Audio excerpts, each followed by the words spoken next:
Hey everyone, I'm Bill Inman. Thanks for joining today. We have a really interesting discussion on blockchain in the staffing industry, and we're very thankful to have one of the foremost experts in staffing technology with us today, Maurice Fuller. Maurice, thanks for joining us today. Bill, thanks for having me. I really appreciate it. Yeah, it's great to have you. A little bit about Maurice's background. He's been helping staffing companies for many years with his company, New Vector Group. He's a president of New Vector. And he's helped staffing companies grow and get more ROI from their resources, and has had a specific focus on technology and has worked with countless staffing companies in the industry. And in addition, last year was the first StaffingTec Conference that was held in May of last year and had a really good response, was sold out. He'll be having the second conference here this year as well in Nashville in just a few months. And he's added a supplementary day on innovative technology, which I mentioned earlier, which is blockchain. So Maurice, thanks again for joining us. Sure. I think everybody's going to appreciate what you have to say, not only about blockchain, but staffing technology. So tell us a little bit, if you could, about the StaffingTec Conference and the Blockchain Revolution Summit. Sure. So the StaffingTec Conference is a conference that's 100% focused on staffing technology. It's about connecting buyers and sellers together with great products, and it's also about educating buyers on the future of staffing technology. And so our goal is to really help buyers, staffing firm leaders, owners be able to put together a roadmap to make their staffing firms more productive and grow faster.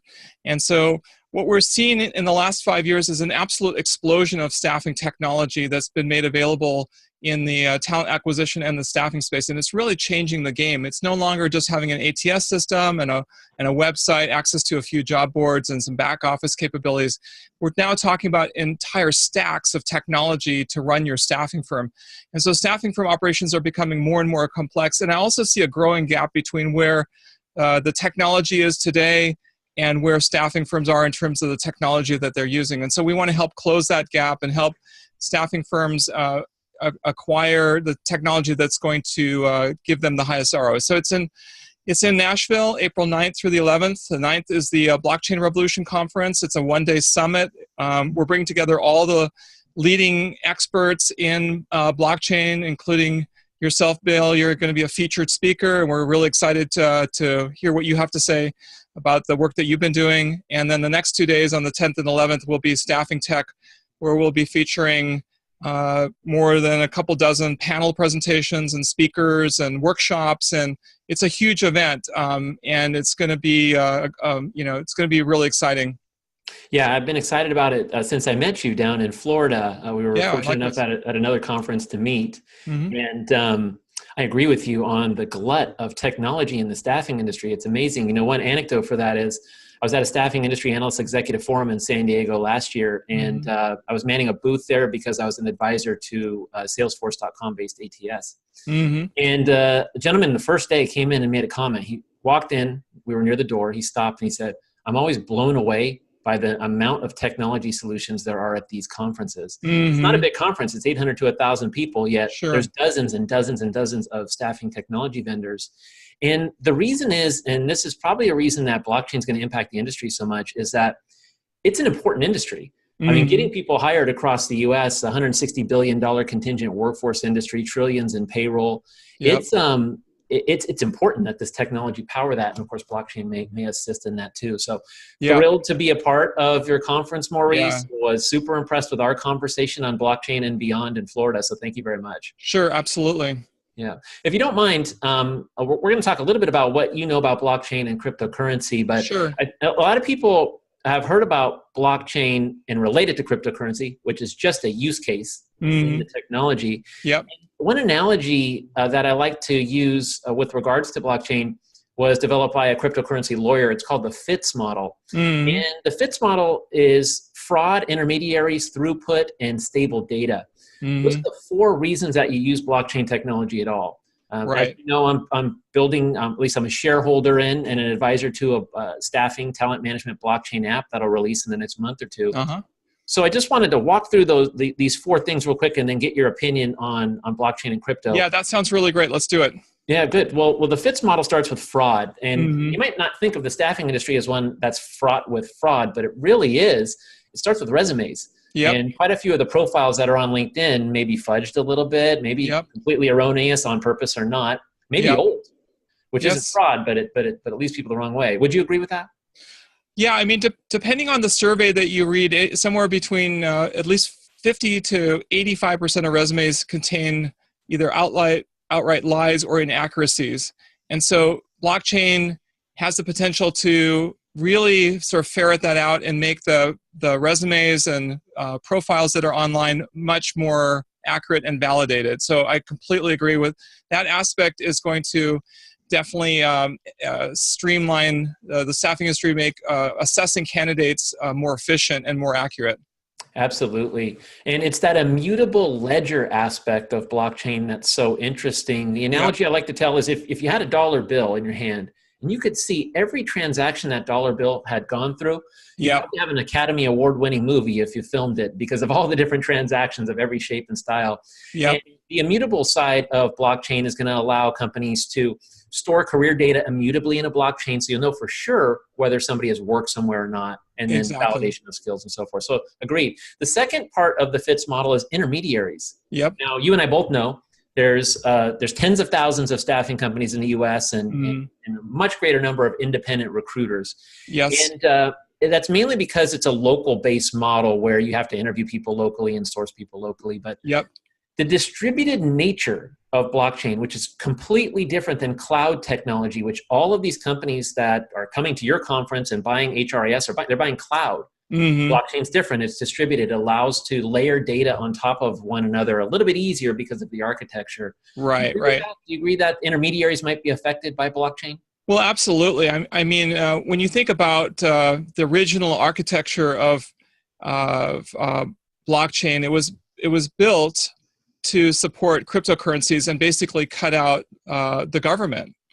And so it has the potential to cut out intermediaries in many, many different industry domains. One of the favorite that I like to point to is the shipping industry and the work that Maersk is doing.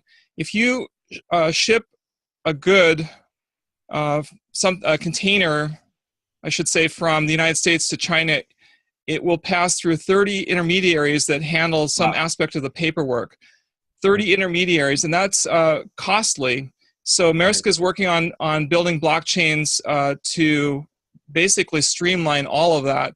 And it's surprising the amount of cost that they expect to cut out of that. So if you think about 30 intermediaries and every intermediary is taking a little slice of the revenue from shipping, there's a lot of money there.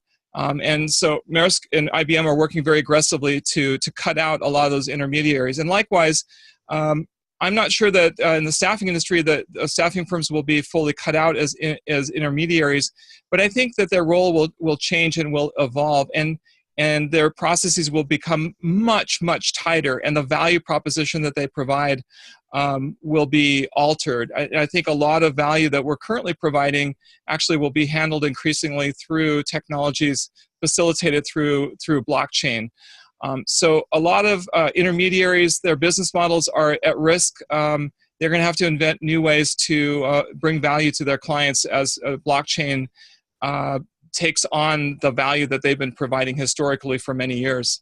Yeah, it's a good point, which is one of the reasons you're having this conference, right? You've added blockchain as the first day there, yeah, and to really help wake up some staffing companies. And we're going to talk about timeline in a second. It's going to be a few years before this impacts, but yeah, better to get ahead of a curve because the cycle and waves for change these days is so fast. Yes, it is not decades anymore. It's barely even years. Sometimes months can change an entire industry. So yeah.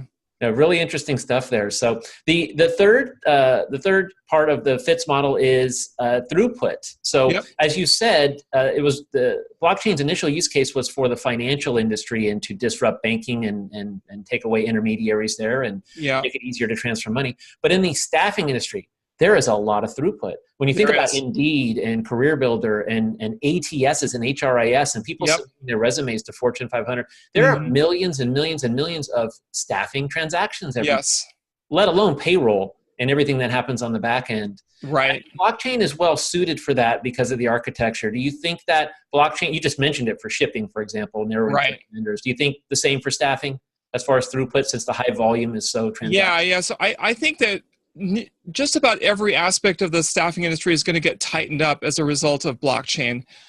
Starting, let's say, with the way that companies engage staffing firms, starting with the purchase orders. In the future, we're going to see purchase orders issued on blockchains. The performance that staffing firms will need to deliver against will be tracked in blockchains and facilitated through smart contracts. Right. The way we engage with hiring managers in some way will be affected by blockchains. Even candidate sourcing, we talked about that earlier.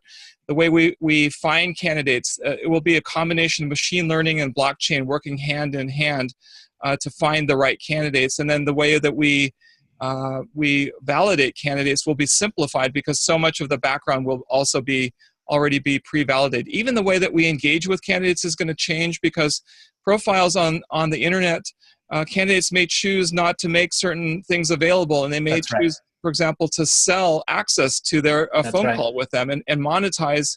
If you really want to get in touch with me, it's going to cost you some money. And they'll have a way to do that. Back office operations, payroll, time and expense, even insurance policies will be issued on blockchains. The way we obtain capital in the future from banks, that will be issued through blockchains and will be managed through smart contracts. So it's hard to imagine very many aspects of the staffing industry that aren't going to be affected by blockchain over the next decade. There's so many great use cases right there, Maurice. You're like a machine, just putting them all out. So it's a lot for people to think about, and certainly in Nashville. It is, yeah. And it's exciting too as well. So one area that you're so right about is authentication. If you just want to wrap up people's identity on the internet. Today you have to sign up for multiple websites, remember multiple passwords, but blockchain allows an individual to control access. Meaning if they want to get their resume out there, they can turn off their picture easily, blockchains, from a central position. Yes. And with so much concern over cloud-based solutions, because that's what we're talking about as the rival technology, like Facebook, and who are basically obviously being accused of a lot of things, but many people are a little nervous about putting their data on social networks anymore. Blockchain is going to allow the individual to control their data on a field level, a line item level, across the whole spectrum of sites they're with. So we're going to see some major changes there. And that is going to change a lot of the staffing industry and their values. So that is a common theme that I hear with everyone that's involved in developing blockchain solutions, is that it gives the candidate, it gives individuals control over their data. And that's a fundamental paradigm shift over where we're at today. Absolutely. And that's a good segue to the last part of the FITS model, which is stable data. Believe it or not, we already talked a little bit about this, but there's a lot of unstable data in staffing that needs to be stable. The resume. If you can't stabilize a person's resume and career and have actual facts and the truth about where they work, how do you know if you should be hiring somebody? What about background screening? Instead of having to go back over and over and over again and pay multiple times for the same person who might be having a background screen done at them at 6 simultaneous companies during the recruiting process, let's doing all that stuff in the blockchain so we have an immutable record and stable data. Do you think that because of this immutable record, we're going to have more stability? We already talked about resumes, and you already mentioned things like payroll and time cards. Any other use cases you can think of there? Well, I mean, you mentioned background checking, and that's probably one of the first areas where we're already seeing background checking that is beginning to appear on blockchains. And that's an interesting use case because we're going to see sort of incremental background checks. If you don't have to necessarily do a full background check if you've already done 90% of it or 100% of it a month ago. So we can sort of build on that work that's been done before. But it's interesting. Blockchain isn't just totally futuristic. It's happening right now. There's companies like SpringRoll right now that are those blockchain applications are actually being used today by companies to onboard candidates, and the candidates in those cases are actually paying for their own background checks to be performed, and then linked to their profiles on SpringRoll. So we're at the very beginning, and it's very real, and there's many use cases, and that's one of the things that we're trying to showcase at the conference is we're looking at everything from from the very front end of the staffing process and client relationships all the way to the back end. We're trying to touch through the conference. We're trying to build a picture of what that future staffing firm is going to look like and how to prepare for that. So it's very exciting. Yeah, it's good to reconnect with you here again. You're getting me excited about all the information. I'm in the industry now and I love it because I love being ahead of future technology and this change. We've talked about disruption in the staffing industry, as you know, for so long. The internet was going to disrupt things. The cloud and mobile was going to disrupt things. Yep. For all intent and purpose, it's been mainly more of the same. I feel like this is a different animal we're looking at here, but what do you think the timeline is for change for blockchain in the staffing industry? Yeah, and that's, if you ask 10, 20 different people, you'll get 10 to 20 different answers. But what I like to say is between now and let's say 2020, which is really just next year, we're in the early phases. We're doing a lot of sort of exploratory. We have some of the initial applications, including the one that you're involved in, that are coming to market. We have some applications that are actually fully in production. And I think that the next 18 months to 2 years is going to go by very quickly, and there's be a rapid maturation of those products, and many, many, many more that are going to come to market. And then also just a lot of education that's going on. For example, our conference is focused on bringing all the best experts together, and then just really educating the market on what's about to happen, the sort of the explosion that's about to happen. So we see a very, very rapid growth in blockchain application to staffing in the 2021 to 2025 timeframe. Right. And we feel that we're going to reach maturity already by 2026. So, the next 6 years are going to go by very quickly, and there'll be dramatic changes in how we do business. And not all of those are just driven from within the staffing industry. A lot of those changes are actually going to be imposed upon us through our trading partners and our clients. Right. So, for example, if you're doing business with Microsoft, don't be surprised if they issue a purchase order on blockchain and you wonder what that is, or they issue a purchase order that's attached to a smart contract. And you throw up your arms. It's like, what's this, and how are we supposed to respond to this? This is very real, and it's going to, because the big companies see massive efficiencies and massive cost savings. Another point that I would make is that I think it's going to tighten up the efficiency of the staffing industry. It's going to make us more cost efficient, and it actually might drive up demand for our services because we're going to be more efficient. Our prices may actually not rise as fast or might come down slightly. And if we're, if it's a elastic demand curve for our services, then we can expect more demand for our staffing services. So it should be a good thing overall for the staffing industry, but it's going to be painful as we transition through it. Yeah, Will, those early adopters, though, can get well prepared for it. So if they do get an invoice from Microsoft on the blockchain, they're not going, what? Exactly. Companies will gravitate towards whoever has adopted the technology, and the innovators and early adopters also can benefit from the marketing advantage of having that as part of their solution system if they do it right. As you mentioned, the talenting application, which I'm involved with, will be out next month. Believe it or not, you were talking about timeline. I can't believe it's February already. January. I know. One day. Amazing.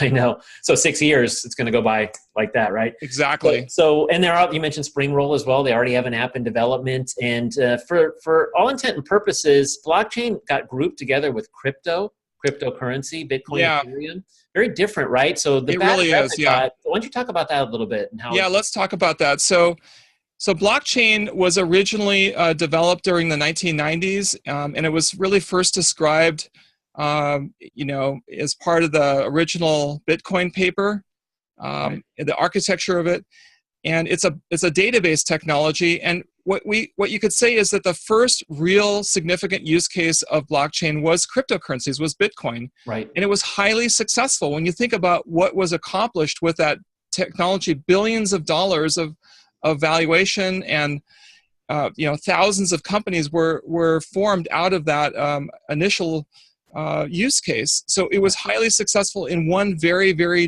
narrow domain. And what was discovered subsequent to that was just all these other areas where it was highly relevant and where it could bring significant value. So I think that the use of blockchain and crypto is just like using, like, it's just like, it's a database technology that happened to be applied to crypto, but it's a database technology that can be applied to so many other areas, and they're very much mutually exclusive.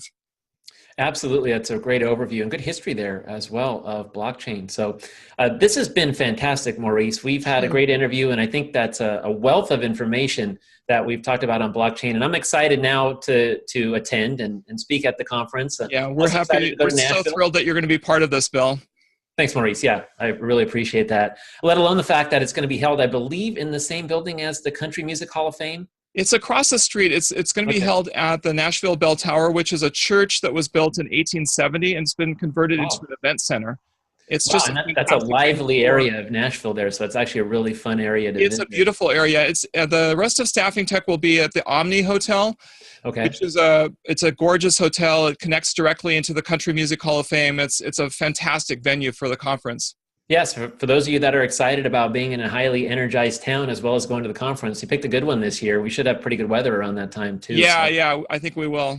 All right, wonderful. Maurice, this has been great. Again, just impressed with your intelligence. Yeah, absolutely. And I'm sure we'll do this again. And I'm sure for all of you out there, this was a good primer for those of you that don't know a lot about blockchain. And for those of you that do know about it, you probably heard some applications in the staffing industry that will help. Take care, everyone.